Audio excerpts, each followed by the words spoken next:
नमस्कार।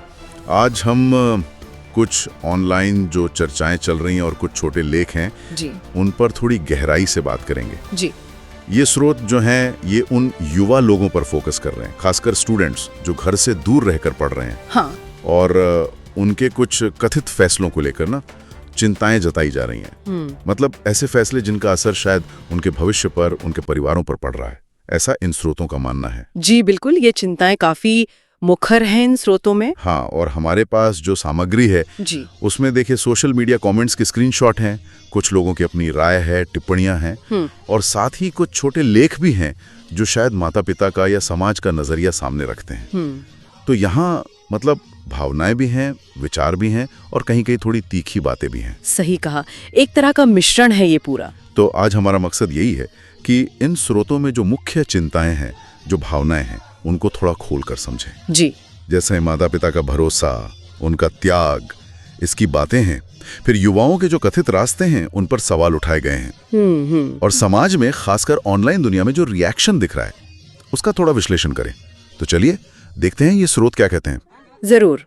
तो पहली बात जो इन लेखों और कमेंट्स में बार बार दिखती है वो है माता पिता का त्याग और उनकी उम्मीदें। हाँ, ये बहुत अहम है। एक लेख में तो साफ लिखा है कि कैसे माँ बाप अपने बच्चों को बाहर भेजने के लिए खून पसीना बहाते हैं। जी ये सिर्फ पैसों की बात नहीं है, ये एक इमोशनल इन्वेस्टमेंट भी है। बिल्कुल, ये त्याग सिर्फ पैसे भेजने तक नहीं है। एक और स्रोत में मैंने पढ़ा, वो इसी बात को आगे कहता है कि माता पिता अक्सर अपनी इच्छाओं को मारकर पैसा भेजते हैं। हाँ, इच्छाओं को मारना। जी, ये जो भाषा है, खून पसीना बहाना, इच्छाओं को मारना, ये दिखाती है कि इन स्रोतों में पेरेंट्स के स्ट्रगल को कितने भावुक तरीके से रखा गया है। सही। और ये अरसे उस भरोसे की नींव बनाता है जिसके टूटने का जिक्र फिर आगे आता है। हाँ, और ये भरोसे के टूटने वाली बात बहुत जोरदार तरीके से कही गई है जब बच्चों के कथित तौर पर रास्ता भटकने की बात आती है। तो स्रोतों में टूटे हुए विश्वास, बर्बाद होते भविष्य जैसे शब्द इस्तेमाल होते हैं। जी, ये सिर्फ निराशा नहीं है, ये एक तरह का जैसे धोखा महसूस करना वैसा दिखाया गया है इन स्रोतों में। हाँ, और ये धोखा सिर्फ इमोशनल नहीं बल्कि प्रैक्टिकल भी माना जा रहा है। जैसे एक टिप्पणीकार हैं कुशान, उनका जिक्र है। हाँ, मैंने भी पढ़ा है। वो लिखते हैं कि माँ बाप खेत बेचकर, पेंशन बेचकर बच्चों की फीस भर रहे हैं और बच्चे वहां कथित तौर पर कुछ और ही कर रहे हैं। तो ये सीधी सीधी आर्थिक बर्बादी को नैतिक पतन से जोड़ता है। बिल्कुल। और इससे इन स्रोतों में जो गुस्सा और निराशा है वो और बढ़ जाती है। मतलब सारी जमा पूंजी, सारी मेहनत दांव पर लगा दी और बदले में ये देखने को मिल रहा है। ये भावना बहुत साफ है। और ये जो भटकाव है इसके पीछे कारण भी गिनाए गए हैं बार बार। जी, गलत संगत, नशेबाजी, गलत रिश्ते, ये शब्द तो मतलब लगभग हर दूसरी टिप्पणियां लेख में है। हाँ, ये मुख्य चिंताएं बताई गई हैं। और इसे सिर्फ सतही तौर पर नहीं, एक गंभीर समस्या की तरह देखा जा रहा है। और इन चिंताओं को जिस तरह से व्यक्त किया गया है वो तरीका भी देखने लायक है। भाषा अक्सर बहुत कठोर है, जजमेंटल है। हाँ। एक टिप्पणीकार है फहीम अख्तर, जिनकी बात पहले हुई। वो लिखते हैं कि कैसे कुछ बच्चे न सिर्फ अपना जीवन बर्बाद करते हैं बल्कि माँ बाप का विश्वास भी तोड़ रहे हैं।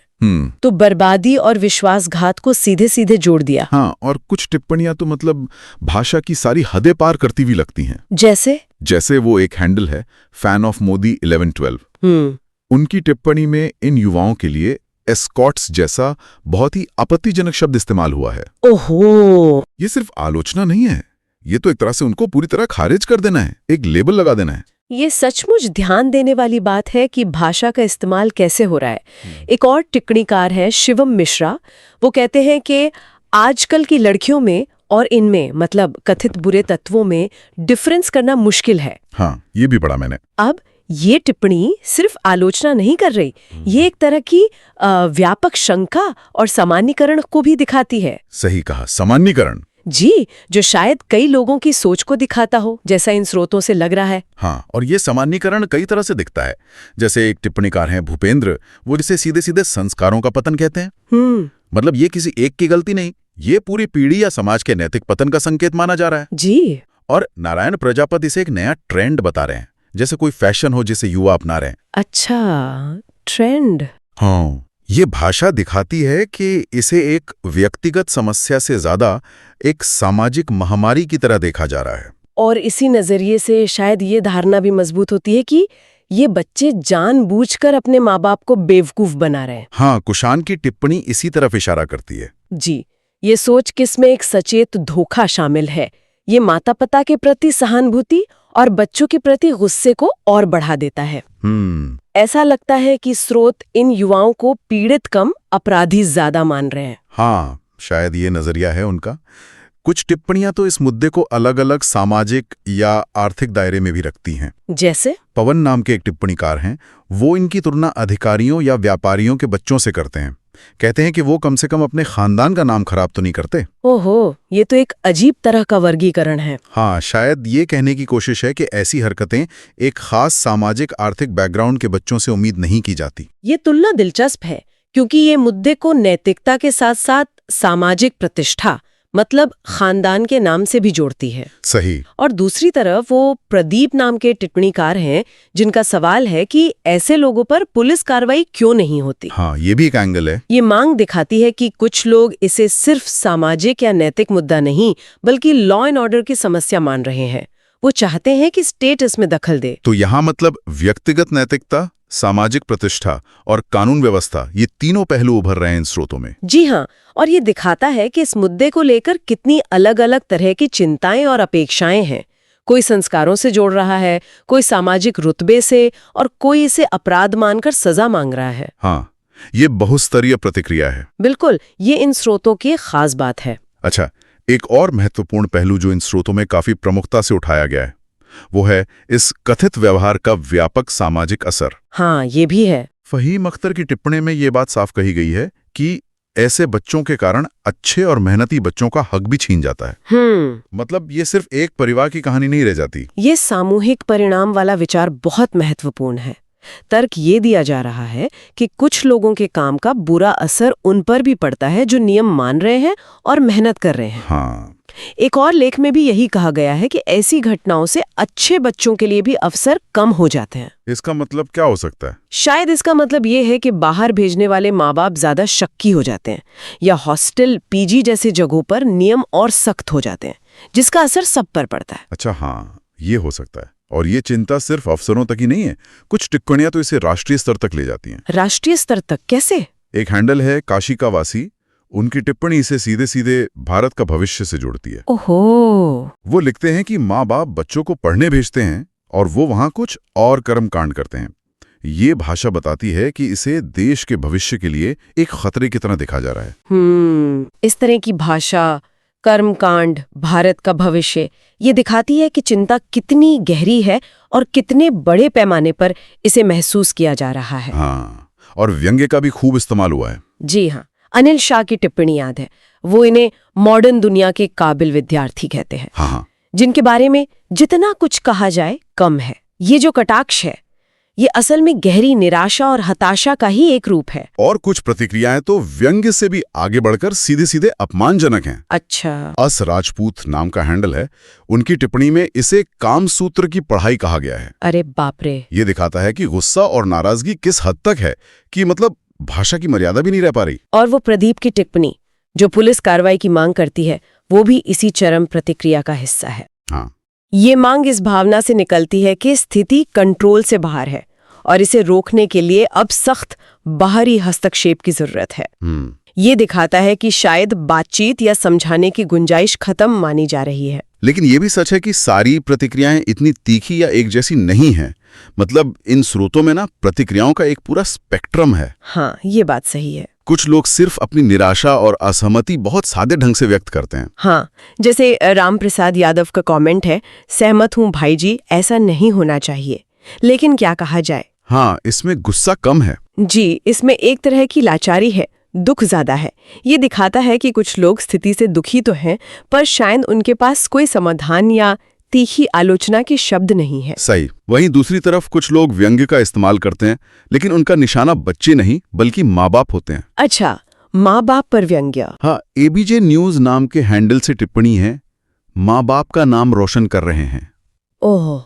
ये सीधे तौर पर उन पेरेंट्स पर कटाक्ष है जिनकी उम्मीदें टूट रही हैं। थोड़ा क्रूर लग सकता है, पर यह भी एक प्रतिक्रिया है जो इन स्रोतों में है। ये दिलचस्प है कि निशाना कैसे बदलता है। कोई बच्चों को दोष दे रहा है, कोई माँ बाप पर तंज कस रहा है, और फिर डर भी है। अतुल सिंह राजपूत का कमेंट है, डर लगने लगा है बच्चों को अकेला छोड़ने में। हाँ, ये भी एक आम भावना होगी शायद। बिल्कुल, ये व्यक्तिगत चिंता से आगे बढ़कर एक सामान्य भय को दिखाता है। ऐसी खबरें पढ़कर दूसरे माँ बाप भी अपने बच्चों के लिए डर जाते हैं। सही बात है।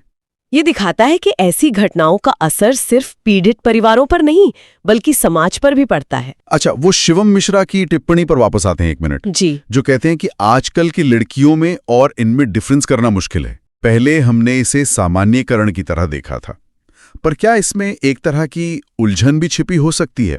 क्या ये सिर्फ आलोचना है या ये पहचानने की मुश्किल का भी बयान है? ये एक संभावना है। टिप्पणी की भाषा तो आलोचनात्मक है, लेकिन वो जो मुश्किल है वाला हिस्सा है, हाँ, वो शायद इस तरफ भी इशारा करता हो कि बाहरी दिखावे या व्यवहार से शायद असली इरादे या चरित्र का पता लगाना कठिन हो गया है। ऐसा टिप्पणीकार का मानना हो सकता है। अच्छा। ये निश्चित रूप से एक जटिल परत जोड़ता है इसमें। और एक टिप्पणी जो मुझे खास तौर पर सोचने पर मजबूर करती है वो है भंडाफोड़ नाम के हैंडल से। हाँ, वो क्या थी? वो लिखते हैं, जो अच्छा होता है वो किसी भी हालत में अकेले पड़ लेता है। जब खुद में खुजली हो तो कुछ किया नहीं जा सकता। अच्छा। इस टिप्पणी का पहला हिस्सा तो व्यक्ति की आंतरिक मजबूती पर जोर देता है। जो अच्छा होता है वो अकेले पड़ लेता है। लेकिन दूसरा हिस्सा, जब खुद में खुजली हो, इसे पूरी तरह से व्यक्तिगत कमजोरी या दोष पर ले आता है। ये टिप्पणी वाकई में दिलचस्प है, क्योंकि इसमें एक अंदरूनी तनाव है।